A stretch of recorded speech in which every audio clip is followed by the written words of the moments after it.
मुजरिम ना कहना मुझे लोगो, मुजरिम तो ये सारा जमाना है।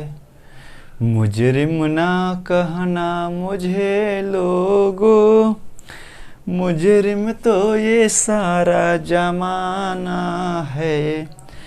पकड़ा गया वो चोरी है, जो बच गया वो सयाना है। मुजरिम ना कहना मुझे लोगो, मुजरिम तो ये सारा जमाना है। हेलो नमस्कार दोस्तों, आप सभी को स्वागत है अपने यूट्यूब चैनल इन क्लासेस में। दोस्तों मैं हूं नीतीश कुमार।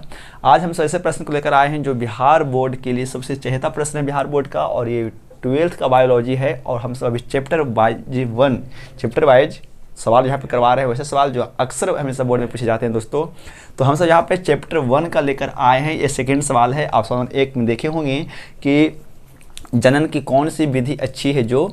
उसके बाद दोस्तों ये सवाल नंबर 2 है क्या कि आनिशिक जनन से आप क्या समझते हैं। ठीक है, आनिशिक जनन से आप क्या समझते हैं।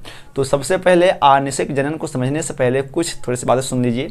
आप सब जानते हैं क्या है कि जनन में हमेशा 2 व्यष्टि भाग लेता है, एक नर व मादा होता है लैंगिक जनन में, और अलैंगिक में क्या होता है केवल एक ही व्यष्टि भाग लेते हैं। लेकिन हाँ, उसमें एक ही व्यष्टि तो भाग लेता है, लेकिन उसके बॉडी में नर व मादा दोनों होता है दोस्तों। ठीक है, जनन के लिए 2 चीज़ चाहिए ना, एक नर चाहिए एक मादा चाहिए। कुछ में क्या होते हैं कि नर और मादा जो होते हैं वो अलग अलग बॉडी में होता है, और कुछ ऐसे भी प्राणी हैं जिनमें नर व मादा दोनों एक ही बॉडी में पाया जाता है।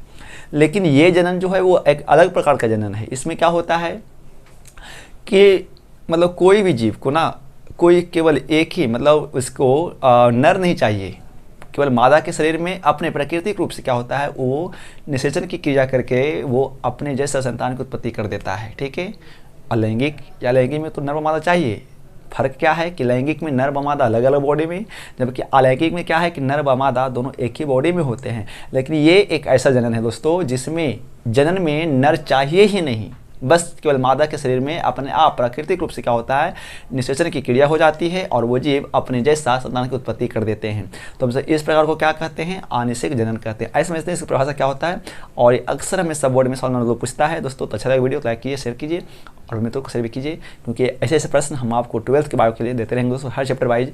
अभी हम यहाँ पे जीवों का जनन पार्ट 1 करवा रहे हैं, फिर आप आगे आपको करवाते रहेंगे दोस्तों। ठीक है, तो कहता सवाल है कि आनिशिक जनन से आप क्या समझते हैं। तो याद रखेंगे, जनन की वैसी प्रक्रिया जिसमें बिना निषेचन के ही कुछ जीव नए जीवों को जन्म देते हैं, तो इस प्रकार के जनन को आनिशिक जनन कहते हैं। ठीक है, देखिए जिसमें क्या बिना निषेचन के ही है ना, इसमें निषेचन की क्रिया होता ही नहीं है, फिर भी वो जीव क्या करते हैं अपने जैसे एक नए जीवों को जन्म दे देते हैं। तो इस प्रकार के जनन को आनिशिक जनन कहते हैं। यदि हम यहाँ पे फॉर एग्जाम्पल की बात करें दोस्तों, तो फॉर एग्जाम्पल में है ना रोटीफर्स, मधुमक्खी, पाछी आदि में ये सभी में क्या होते हैं, कुछ ऐसे भी पक्षी हैं जिनमें आनिशिक जनन की क्रिया होती है, और वो अपने जैसा एक नए संतान की उत्पत्ति दोस्तों कर देता है। ठीक है, तो ये सवाल था आनिशिक जनन से आप सब क्या समझते हैं। तो आप इसी प्रकार से 12th का बायो देखने के लिए दोस्तों अपने चैनल को सब्सक्राइब करें और लाइक भी करें, अच्छा लगे मित्रों को शेयर भी करें, और हम सभी इसी प्रकार से आपको वीडियो देते रहेंगे दोस्तों। तब तक नमस्कार, मिलते हैं अगले वीडियो में। थैंक्स फॉर वाचिंग, जुड़े रहें क्लास के साथ।